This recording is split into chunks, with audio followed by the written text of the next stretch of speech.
What if a cozy, wholesome looking fantasy manga about friendship and growth wasn't as spiritually gentle as it seems? Today, we're stepping into a quiet forest full of warmth, magic, and some serious biblical red flags.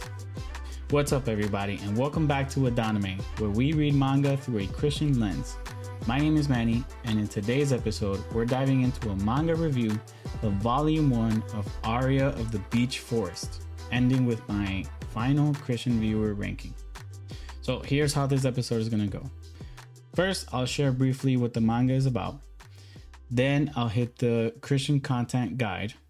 And then I'll go over some biblical themes and points and concerns. And then finally, I'll wrap it up with the final Christian viewer ranking. All right, so let's get right into it. So Aria of the Beech Forest falls under the genres of adventure, shoujo, slice of life, and supernatural. And it was created by Yugiri Aika. And it has an age rating of 12 and over. So Aria of the Beech Forest follows Aria, a shy young witch living deep in a mystical forest in Ireland. She's gentle, awkward, and far more comfortable cooking, knitting, and growing herbs than actually using magic, which is unfortunate because she's expected to be good at it. Everything begins to change when Aria meets a talking wolf who becomes her first real friend. From there, the story unfolds as a cozy, slow-paced tale about friendship, self-worth, and learning how to connect with others when you feel like you don't belong. So, on the surface, it's warm, whimsical, and calming, but spiritually, there's more going on beneath the leaves. So let's get right into the Christian content guide. So, for sensuality, there's none. For violence, there is none. For profanity, there is none. Drugs and alcohol, there is none. And in scary scenes, there is none. So, none all across the board. From a surface level content standpoint, right, this manga is extremely tame, right? This is undeniably a cozy read. The art is soft, the pacing is slow, and Aria's personal growth, especially her struggle with social anxiety, it's relatable and heartfelt, and watching her learn how to open up and form friendships is genuinely nice.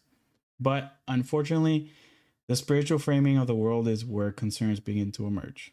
So for some of the biblical themes and reflection points here, one that I noticed is humanity is fallen but redeemable. So the book of Romans, chapter 3, verse 23 reminds us, for all have sinned and fall short of the glory of God. And yet Romans chapter 5, verse 8 follows it with hope. And it says, but God shows his love for us in that while we were still sinners, Christ died for us.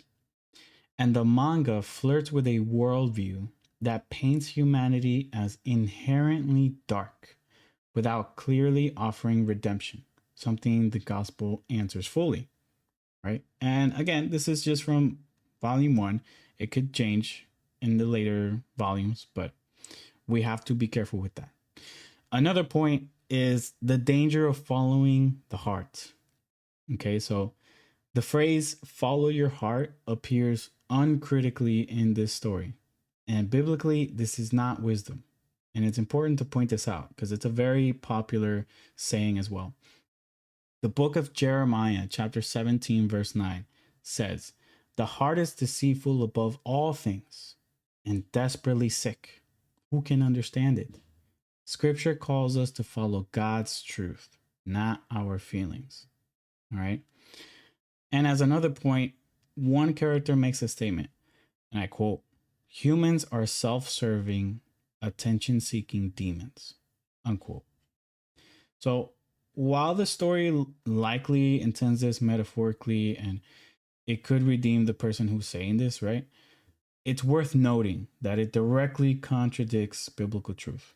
Scripture tells us that humans are sinners, but not demons. We are fallen, yes, but also made in the image of God and fully redeemable through Christ. And this is where the manga struggles most spiritually. Aria is explicitly a witch. The presence of spells, cursed tools, and magic is, sprinkled all over the manga. a lighthearted Halloween aesthetic, references to supernatural folklore, uh, like cat Sith. I'll get into that in a second. And witchcraft portrayed as neutral or positive. And scripture is very clear on this. The book of Deuteronomy, chapter 18, verses 10 through 14 says, "There shall not be found among you anyone who burns his son or his daughter as an offering, anyone who practices divination or tells fortunes or interprets omens, or a sorcerer or a charmer or a medium or a necromancer or one who inquires of the dead. For whoever does these things is an abomination to the Lord. And because of these abominations, the Lord your God is driving them out before you. You shall be blameless before the Lord your God, for these nations which you are about to dispossess listen to fortune tellers and to the diviners. But as for you, the Lord your God has not allowed you to do this." Okay? So it also says in the book of Micah, chapter 5, verse 12, "I will destroy your witchcraft and you will no longer cast spells." All right? So it's very important that we understand this.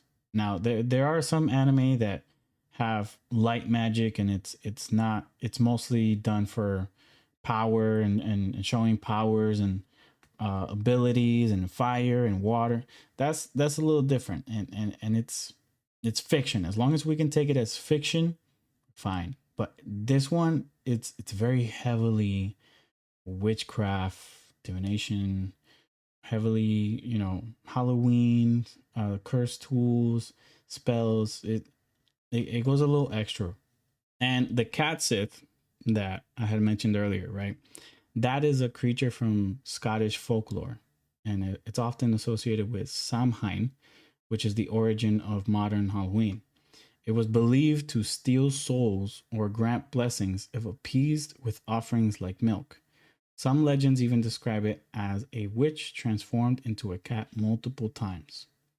So, even if presented softly, these elements normalize spiritual ideas scripture explicitly warns us against. All right? So, those are a lot of negatives. Okay? So, for the final Christian viewer ranking, let's wrap this up. Aria of the Beech Forest, Volume 1, gets a 2.5 out of 10 on the Christian viewer scale. Why? So it has two good points, right? It's a very gentle tone and a positive message about friendship specifically, and it also has no sensual content or violence. It in the Christian content guide, it's really clean, but it's has heavy reliance on witchcraft and magical practices. There's unbiblical spiritual messaging, and the folklore and supernatural elements that scripture condemns is sprinkled throughout this manga. So, while there are moments that echo gospel truths like growth and humility, and the spiritual risks outweigh the positives. And even though it looks cozy and harmless, this is not spiritually safe ground, especially for younger readers. So, what do you guys think? Do you agree? Let me know in the comments section what rating you give this manga. And that's it for today's episode. If this helped you think more biblically about what you read, consider liking this, subscribing, or sharing, and make sure to follow at Adonime Official wherever you listen to podcasts. And remember, whether you eat, sleep, or read manga, do it all for the glory of God. Grace and peace.